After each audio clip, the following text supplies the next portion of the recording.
ladies and gentlemen, I am the CHALL and welcome to another NBA regular season review. Post-game review from the previous evening. The Washington Wizards beat the Minnesota Timberwolves before they fly out to Brooklyn on Wednesday. Now, I do want to give a shout out to a couple of people. First of all, shout out to Dave Johnson from WTOP Radio. His post-match fan thoughts will be on after this video, so stay tuned for that. Along with him, a massive shout out to Chris, who is a Doncaster Rovers and Spurs fan. His favourite players are Heung-Min Son and AD Barlow. Samina, Aiden Barlow, Samina, Samanua. He comes from Manchester. Shout out to him as well. Happy birthday, Chris, for a couple of weeks' time.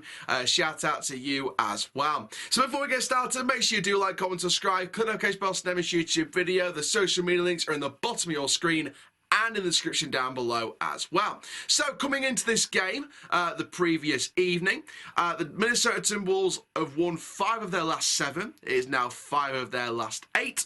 The Wizards have lost 4 of their last 6. It is now 4 of their last 7. The Timberwolves averaged 114 points on 48.3% shooting and allowing 113.5 points on 44.4% shooting.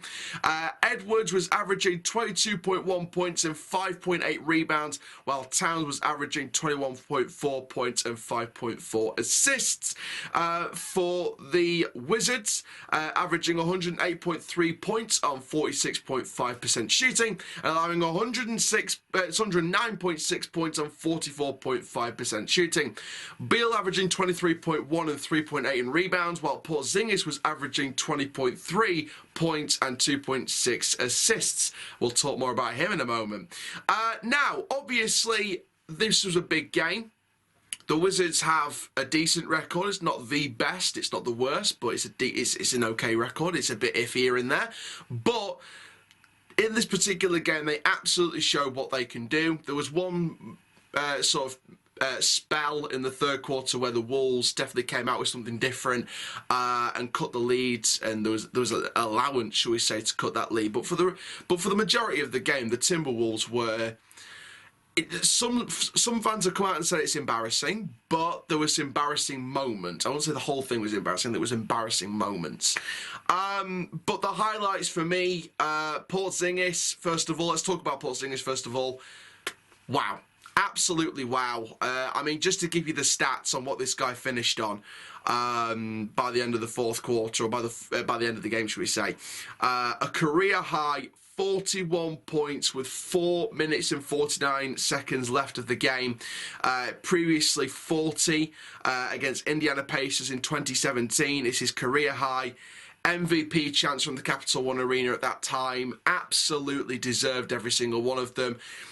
Now, there was positives from the Wizards' end and negatives, well, kind of negatives on the Timberwolves' end. I mean, I don't know if the Timberwolves thought it was a tactical approach, but I don't know what kind of tactical approach it was.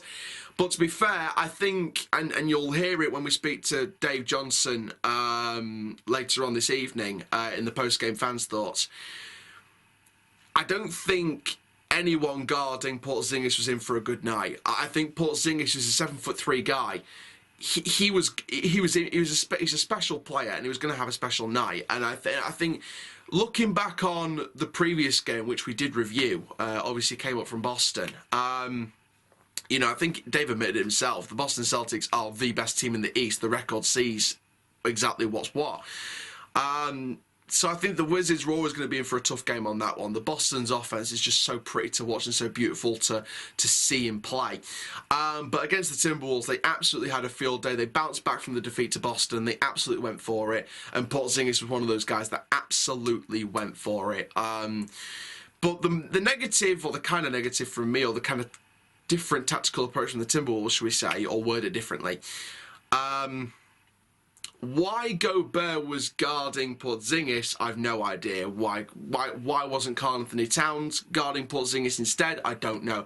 But as Dave said in the fans' thoughts, which is coming up later this evening, you know, guarding someone like Porzingis is always going to be a very, very tough day for anyone, no matter what height, no matter what build, no matter what position. It was always going to be difficult. So that was sort of my first point. Kyle Kuzma was, again, astonishing. And again, I've got a particular stat about him, which I found towards the end of the game. And it's this one, really. Kyle Kuzma over his last 5 games. So 23 points, 8 rebounds and 9 assists. Then went to 28 points, 7 rebounds and 5 assists. Then 33 points, 7 rebounds and 1 steal. 28 points, 10 rebounds and 5 assists. And then 21 points, 8 rebounds and 5 assists by the end of the game. So Kuzma, for me, has definitely put out some good numbers. He's definitely a good player. One of the most improved in the Wizards team for me. Definitely shows exactly what's what on the court. Definitely has affected the play whenever he steps on.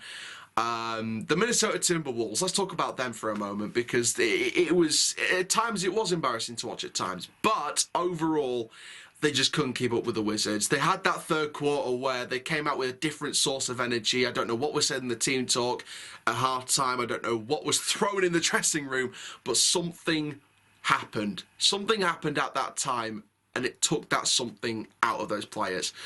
And they came out with something different. One of the main highlights from the game was the injury to Karl Anthony Towns. It didn't look good. When he landed, it did not look good. He was out for the rest of the game. We don't know how long he's going to be out for. We did see a report via Adrian Wojnarowski, and this came sort of just after the game, I believe. He hurt his right leg and had to be helped off the court and into the locker room by Gobert and a Timberwolves assistant. He wasn't putting any weight on the leg. Now, I haven't seen the post-match conferences, so any Minnesota Timberwolves fans, comment down below the latest update on Karl Anthony Towns, because I've not checked it yet. But best of luck anyway to Karl, and hopefully you are back soon if you are indeed out for more games. But no, overall, like I said, I think Gobert had a rough night. In the fourth quarter, he looked better. I think definitely the second half overall, he looked better than the first half. But I think the first half, he looked very, very ropey. But the second half definitely looked much better. Overall, I feel like Noel as well, I think looks an improved player. Definitely looked like he could have some kind of impact.